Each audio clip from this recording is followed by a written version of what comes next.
अस्सलाम वालेकुम, welcome back to my YouTube channel. Yamuna Zaidi की धोती पहने वीडियो सोशल मीडिया पर वायरल, क्योंकि अवार्ड शो में मां के साथ ये एंट्री ली, लेकिन ये क्या, पेट नंगा किए धोती पहने इंडियन अदाकारों की नकल उतारते हुए अवार्ड शो में पहुंची। पहली बार यमुना ज़ैदी कंट्रोवर्सी का शिकार। जी हाँ, आज के इस वीडियो में आपके साथ शेयर करेंगे और कुछ झलकियां भी दिखाएंगे, जिसमें आप देख सकेंगे इनके ड्रेस को।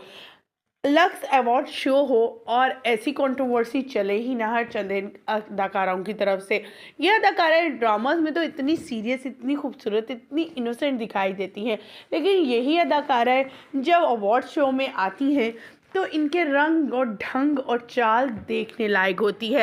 इन्हें देखकर ये कहना मुश्किल हो जाता है कि ये पाकिस्तानी है, मुस्लिम है और हमारी कंट्री से ताल्लुक़ रखती हैं। ऐसे लगता है जैसे अमेरिका और इंडियन अदाकारों से बहुत ज़्यादा फैसिनेटेड है और अपने कल्चर और अपने त्योहारों को, अपनी चीज़ों को भूलकर दूसरों को अपनाने की, दूसरों के लिबास से जो है वो खुश होने की और उसको अपनाने की कोशिश में लगी रहती हैं। आपने देखा, यमुना ने हमेशा ही ड्रेसिंग अच्छी की थी। हर अवार्ड शो, चाहे वो हम अवार्ड शो हो, कोई भी अवार्ड शो हो, उसमें वो बड़ी डिसेंट नज़र आती थी। लेकिन इस बार 2025 में इनकी ड्रेसिंग को देखकर लोग सरप्राइज ही थे और एक झटका भी था आवाम के लिए कि आखिर इसे क्या हो गया है जो पेट नंगा करते और धोती नुमा सी स्कर्ट पहने हुए नजर आई, फिर उससे चलना भी मुश्किल हो रहा है। बहुत से लोगों ने कहा कि आप धोती पहनकर क्यों आ गई, क्या ये रैंप वॉक है या फिर कोई ऐसा फैशन शो हो रहा था जहाँ पर ऐसी ड्रेसिंग करना आपके लिए बहुत ज़्यादा अच्छा था, या फिर जिस्म की नुमाइश करना ज़्यादा ज़रूरी था।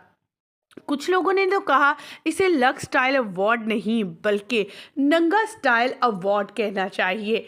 ख़वातीनो हज़रात, आप सभी जानते हैं यमुना ज़ैदी एक बहुत ही क्यूट, खूबसूरत, मेहनती लड़की हैं और इनके चाहने वालों की तादाद भी बेशुमार है।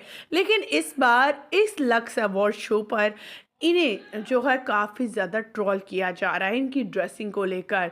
जहाँ पर इन्हें अवार्ड से नवाजा गया, वहीं पर ट्रोलर्स इन्हें काफ़ी ट्रोल कर रहे हैं कि बीवी शादी कर लो, अब तुम्हारी शादी के दिन है, लिबास आधा पहनकर दूसरों को अट्रैक्टिव करने की कोशिश मत करो। ख़वातीनो हज़रात, आप क्या कहना चाहेंगे इन तमाम तफसीलात, इन तस्वीर को देखने के बाद? कमेंट सेक्शन में अपनी कीमती राय से ज़रूर आगाह कीजिएगा। हमें दीजिएगा यहीं पर इजाज़त। उम्मीद करते हैं आपको हमारी वीडियोस और तस्वीर और तमाम चीज़ें अच्छी लगे। मज़ीद अपडेट जानने के लिए इस रिलेटेड हमारे चैनल को सब्सक्राइब करना मत भूलिएगा।